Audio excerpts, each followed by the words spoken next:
परमेश्वर की महिमा से रहित है। रोमियो 3 उसका 23वां वचन। हाँ हाँ, क्योंकि सबने पाप किया। क्या हम लोगों में से यहां कोई ऐसा है कि जिसने पाप ना किया हो? सबने पाप किया और उसके बाद परमेश्वर की महिमा से रहित। जब पाप किया तब परमेश्वर की महिमा से हम सब रहित हो गए, क्योंकि परमेश्वर पाप से घृणा करता है। और जब परमेश्वर की महिमा कब आती है? जब हम पाप से रहित होते हैं। और उसी लिए जो अभी हम गीत गा रहे थे और सुन रहे थे कि हमारे पापों के लिए यीशु मसीह ने लहू बहाया और हमको उद्धार दिया। वही है ना कि मेरे पापों के लिए ही उद्धार दे दे मसीह। अर्थात आज जब हम उस परमेश्वर से कह रहे हैं तो विश्वास रखिए इन वचनों के अनुसार जो परमेश्वर ने कहा कि सबने पाप किया है, कोई भी पाप रहित नहीं है। और सब किस चीज से है? महिमा से रहित है। क्योंकि आपको ध्यान दें, अगर हम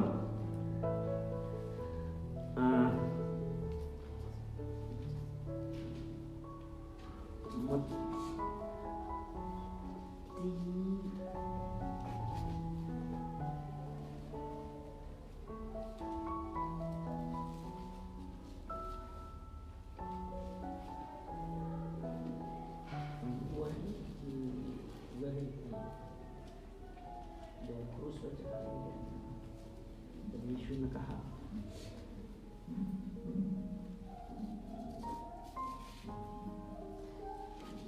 क्योंकि जब यहां पे मैं जो एक चीज बतला रहा हूं वो ये है कि जब यीशु मसीह को क्रूस पे चढ़ाया गया था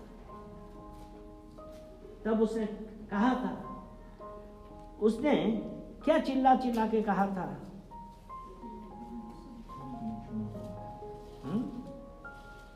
ये नहीं जानते कि क्या करें प्रभु की संतान। हे मेरे परमेश्वर, हे मेरे परमेश्वर। ये मत्ती 27 और उसका 45, 45 और 46 वचन। मतलब यहाँ पे जो मैं एक चीज यहाँ पे है कि सबने पाप किया और सब महिमा से रहित हैं। और जब यीशु मसीह, अभी हम लोग जो गीत गा रहे थे ना, मेरे पापों के लिए उद्धार दे दे मसीही, वो मसीही जब वो क्रूस पे चढ़ा था, वो उसने हमारे लिए सब पाप सहे, हमारे लिए उसने पीड़ा सही, ताड़ना सही, कोड़े खाए। और जब वो क्रूस पे चढ़ा तब ये देखिए क्या मत्ती 27 का उसका 45 और 46 में ऐसा कहता है, दोपहर से लेकर तीसरे पहर तक उस सारे देश में अंधेरा छाया रहा।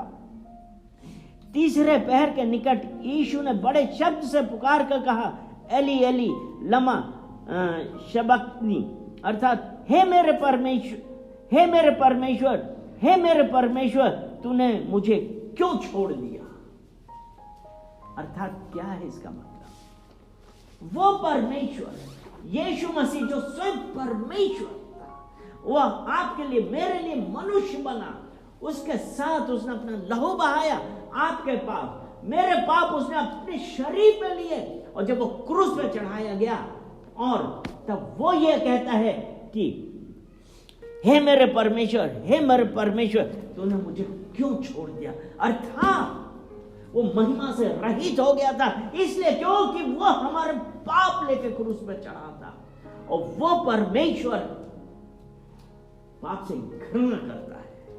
और जब हमारे शरीर में पाप है, अगर हम पाप के साथ जी रहे हैं, विश्वास करिए हमारे पास परमेश्वर की कोई महिमा नहीं है, हम महिमा रहित हैं।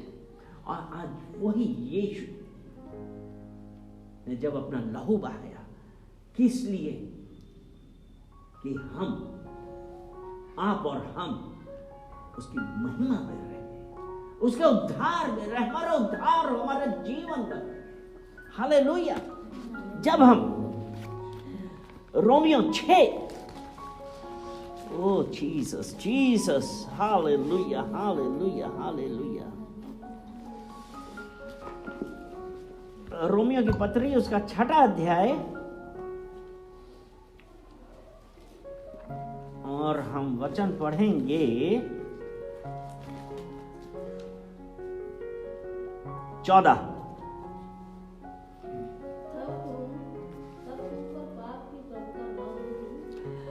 अब तुम पर पाप की प्रभुता न होगी,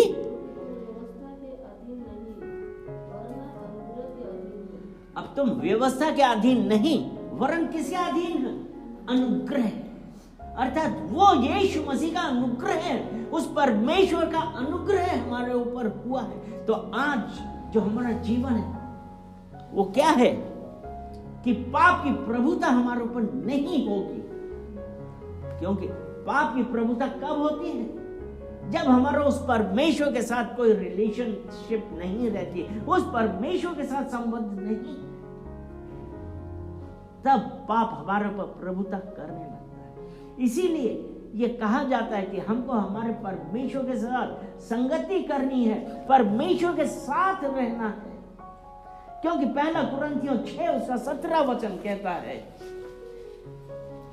और जो प्रभु की संगति में रहता है वह उसके साथ एक आत्मा हो जाता है। जो प्रभु की संगति में रहता है वो उसके साथ एक आत्मा हो जाता है। और जब आज हम उस प्रभु की संगति में रहेंगे, प्रभु की संगति कैसे है? जो आज हम यहाँ पे एक साथ इकट्ठा होके परमेश्वर की महिमा कर रहे हैं, परमेश्वर की स्तुति कर रहे हैं, उसका गीत गा रहे हैं, उसकी प्रशंसा कर रहे हैं, और ये जो वचन पढ़ रहे हैं,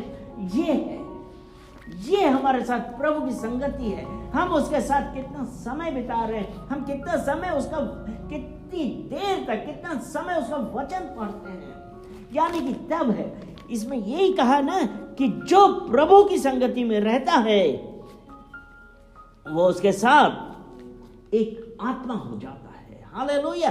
तो आज हमारे लिए सबसे जरूरी ये बात है, ये याद रखना है कि उस यीशु मसीह ने आपके लिए और मेरे लिए अपना लहू बहाया।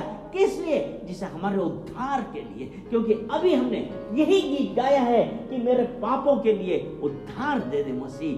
वो परमेश्वर जो आपके और मुझसे प्रेम करने वाला परमेश्वर है, उसने आपके लिए और मेरे लिए अपना लहू बहाया, क्रूस पर लहू बहाया।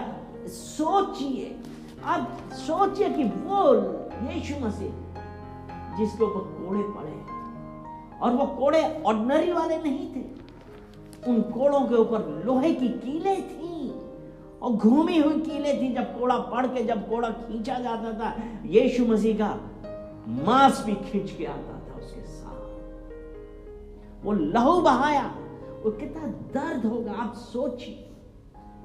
लेकिन वो परमेश्वर ने जगत से ऐसा प्रेम किया कि उसने आपके लिए, मेरे लिए अपना एक लौता पुत्र दे दिया कि जो कोई इस पर विश्वास करे नाश ना हो वरन अनंत जीवन पाए। हालेलुया।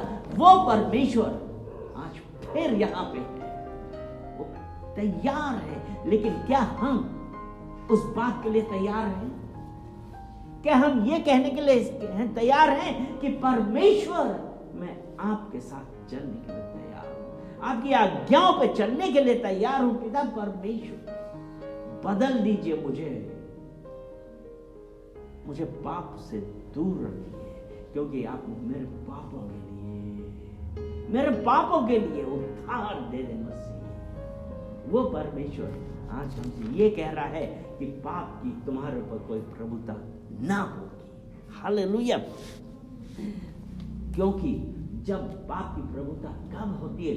जब हम व्यवस्था के अधीन होते हैं। लेकिन इस वक्त जब यीशु मसीह का, उस परमेश्वर का अनुग्रह हुआ है हमारे ऊपर, तो परमेश्वर ने हमको क्या किया? हमको रोमियो 8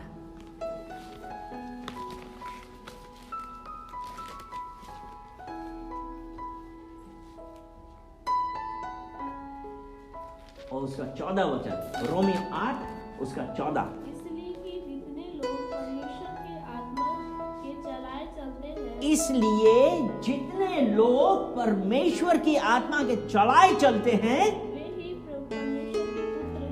वे ही परमेश्वर के पुत्र हैं। परमेश्वर के पुत्र हैं। और जब हमने पहला कुरिन्थियों 6:17 में कहा था ना कि प्रभु की संगति में रहता है वो एक आत्मा हो जाता है, यानी कि, और यहाँ पे हमने ये पढ़ा है कि जितने लोग परमेश्वर के आत्मा के चलाए चलते हैं, परमेश्वर के आत्मा के चलाए चलते हैं, इसका कैसे कि हमारी परमेश्वर के साथ कितनी देर संगति होती है, और जो ऐसी संगति होती है परमेश्वर के लोगों की, विश्वासियों की संगति है, हम क्या उनके बीच में पार्टिसिपेट कर रहे हैं? क्या हम उनके साथ संगति कर रहे हैं कि हम उनको छोड़ के इन दुनिया की चीजों में संगति कर रहे हैं? ध्यान रखिए कि आप व्यवस्था के अधीन नहीं, और जब हम व्यवस्था के अधीन नहीं है, उस परमेश्वर के साथ संगति रख रहे हैं, तो हमारे ऊपर पाप का कोई अधिकार नहीं है। हालेलुया।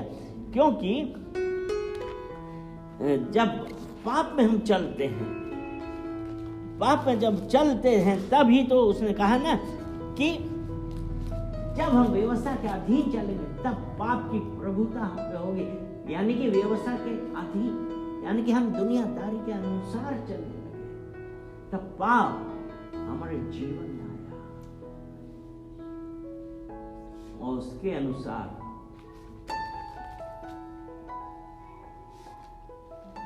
अगर हमारे जीवन में पाप आया है, और पाप कैसे आया?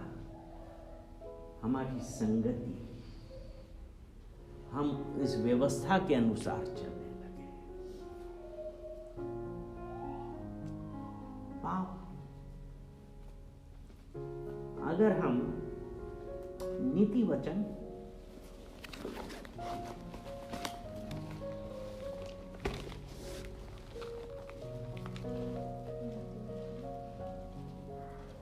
नीति वचन 10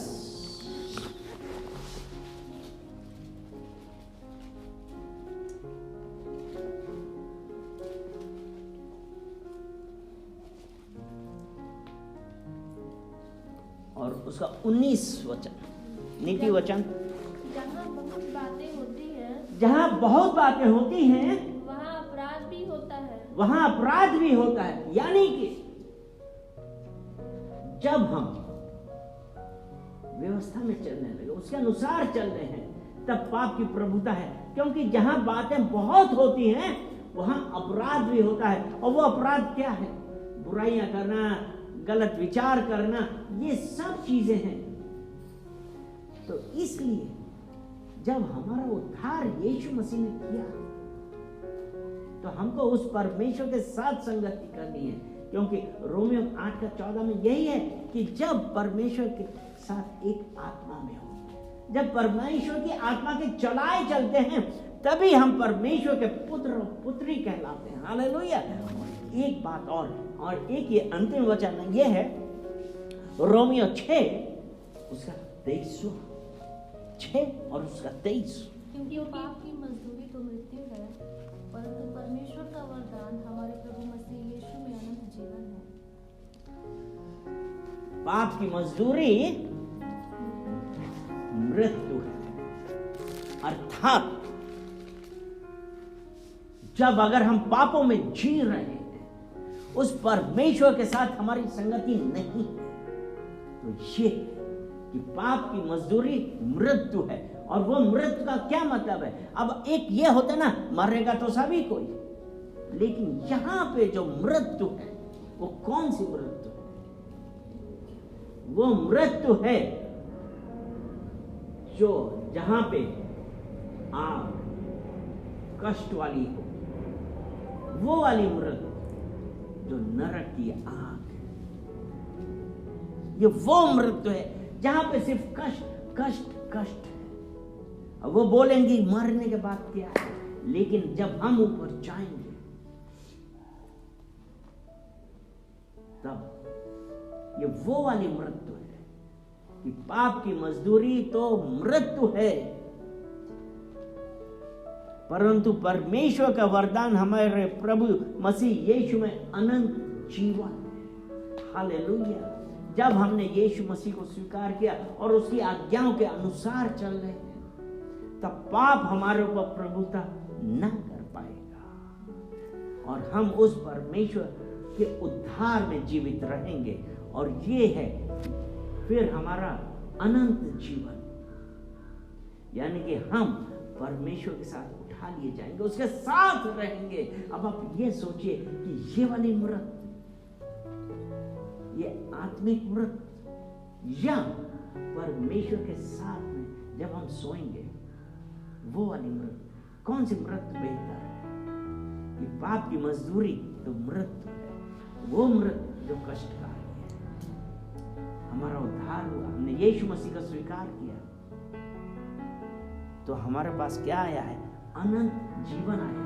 अर्थात हम मरेंगे नहीं, वरन जीवित रहेंगे। और जीवित किसके साथ? प्रभु यीशु के साथ। और उसके साथ हम गाएंगे, नाचेंगे और कहेंगे हालेलुया, और उसके सामने कहेंगे पवित्र पवित्र पवित्र मेरा परमेश्वर पवित्र। हालेलुया, आमीन।